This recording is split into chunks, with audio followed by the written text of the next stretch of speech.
A gente é do grupo de interação da luz com outros objetos. O nosso grupo ele é constituído pela Ariane, o Christian, a Kaori e eu, Maria Fernanda. A matéria, obviamente, é física e a turma 6090-411. Luz. A luz é uma forma de radiação eletromagnética cuja frequência é visível ao olho humano, que se propaga em todas as direções, em linha reta. Seus fenômenos são os mais variados possíveis, de modo que estudá-los compreende diversas áreas da física. Princípios da óptica. Princípio da propagação retilínea, que diz que a luz sempre se propaga em linha reta.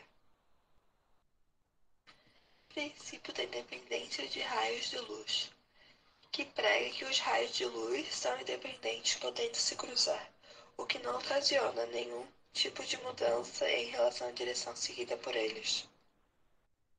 Princípio da reversibilidade da luz, que atesta que a luz é reversível. Isso significa que, por exemplo, quando vemos alguém por meio de um espelho, com toda certeza essa pessoa também será capaz de nos ver.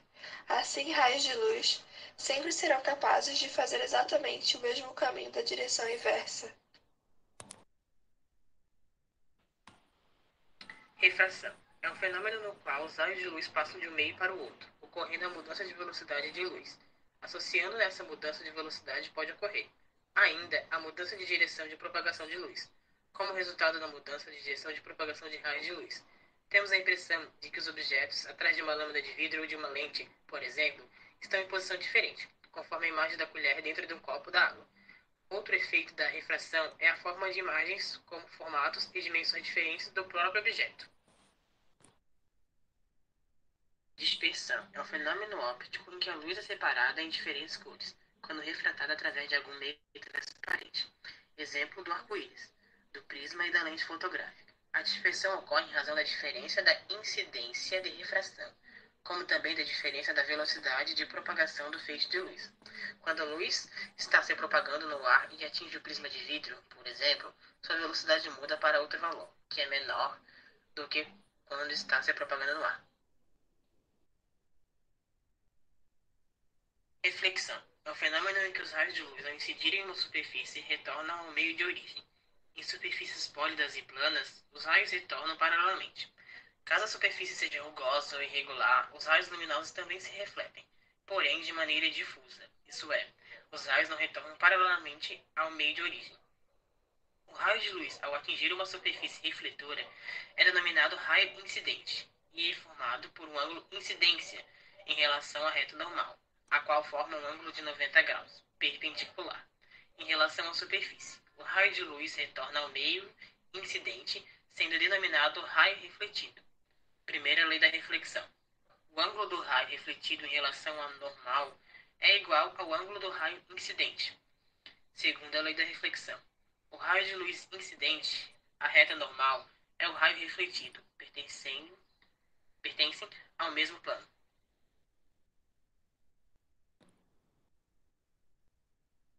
Meios ópticos ou meios de propagação. Os meios ópticos se referem à forma como a luz interage com alguns meios. Estes podem ser classificados como transparentes, opacos e translúcidos.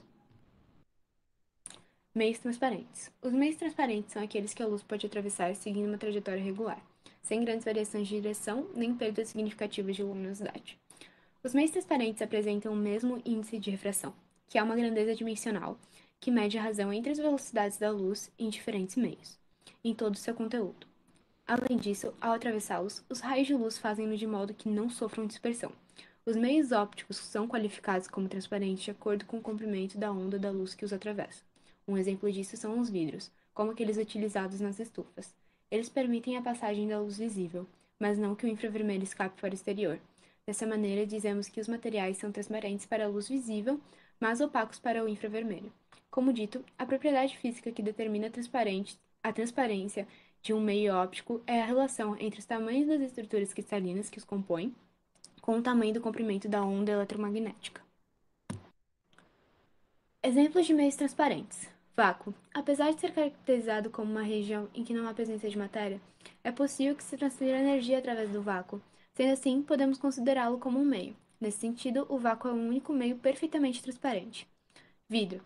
A maioria dos vidros tem uma grande transparência, uma vez que as partículas que os constituem são menores do que o comprimento de onda da luz visível. Ar atmosférico.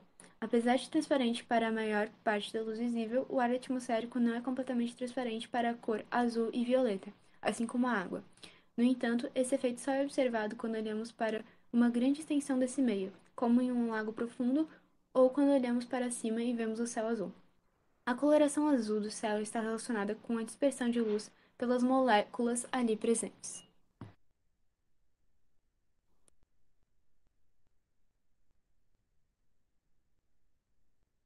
Meios translúcidos.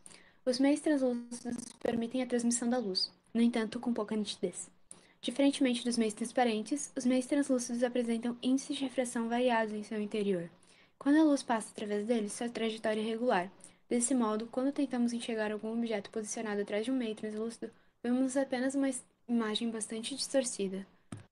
Exemplos de meios translúcidos. Vidro jateado. Permite a passagem parcial da luz, no entanto, não conseguimos enxergar com detalhes os objetos que se encontram atrás dele. Sacola plástica. É atravessada pela luz, mas não conseguimos enxergar objetos atrás dela. Papel-manteiga. Só permite enxergarmos objetos atrás dele quando colocamos muito próximos ao meio, reduzindo assim a dispersão da luz. Neblina. Através dela, pode-se ver a luz dos faróis de um carro, mas não é possível determinar com clareza a silhueta do veículo, por exemplo.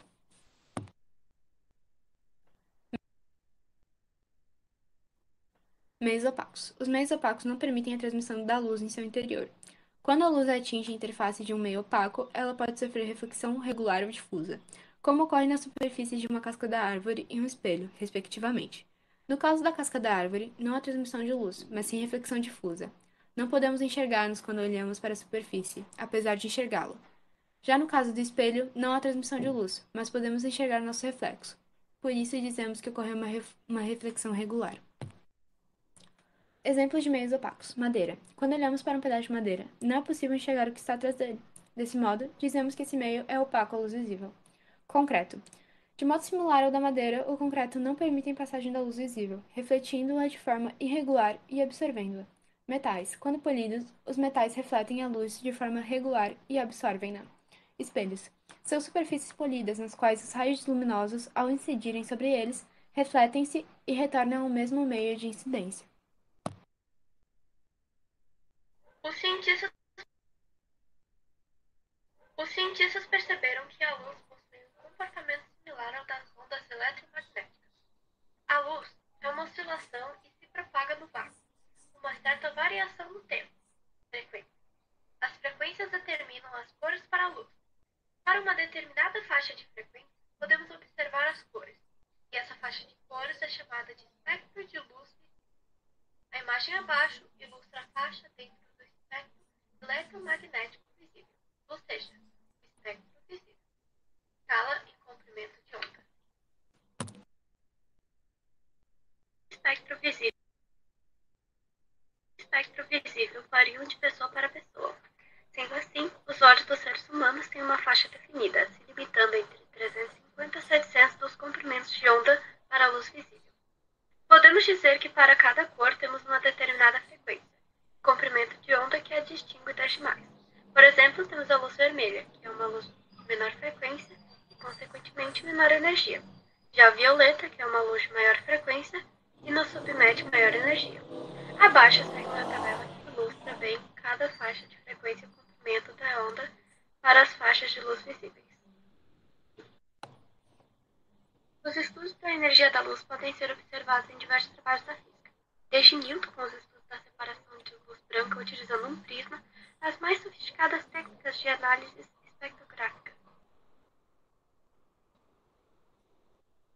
Cor dos objetos. A maioria dos objetos não possui luz própria. Eles operam como espelhos refletindo a luz que incide sobre eles. Este processo se denomina reflexão da luz, e ocorre quando a luz de uma fonte luminosa, como por exemplo o Sol, chega até um objeto de superfície opaca.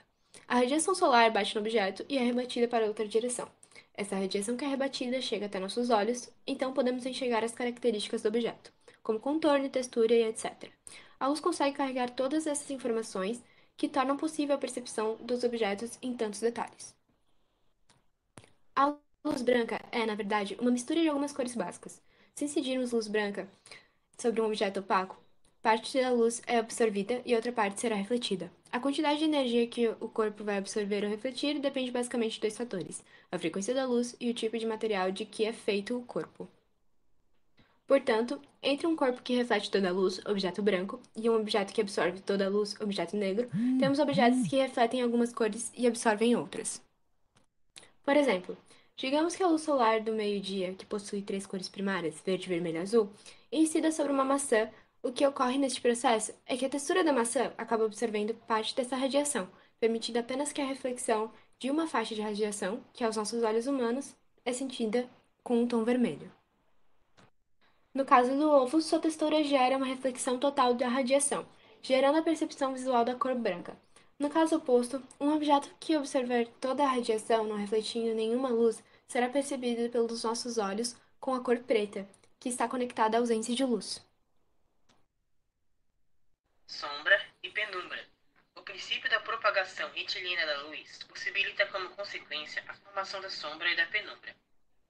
A sombra é a região na qual a ausência total da luz é formada quando o corpo opaco bloqueia completamente a propagação de luz proveniente de uma fonte. A região da penumbra, por outro lado, é formada por uma iluminação parcial.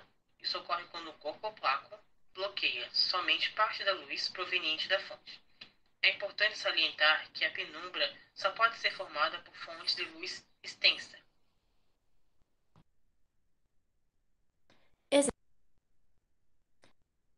Exemplo: quando a Terra encobre a luz do Sol refletida na Lua, observa-se o eclipse lunar. Quando a Lua encobre a luz do Sol, formando uma região de sombra-penumbra, ocorre o eclipse solar.